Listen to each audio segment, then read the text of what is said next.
मूर्ती विराजिता विश्वरूप हे विश्वंभरा भक्तप्रिय वज्रपंजरा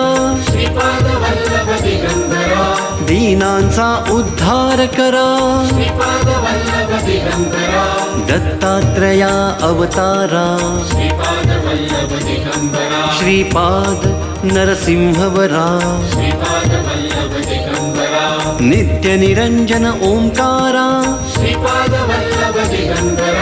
कलयुगी ऐसी आकारा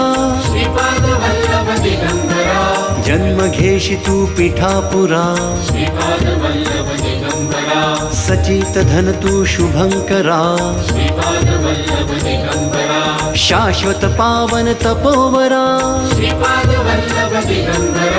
शब्द दाविसी ओंकारा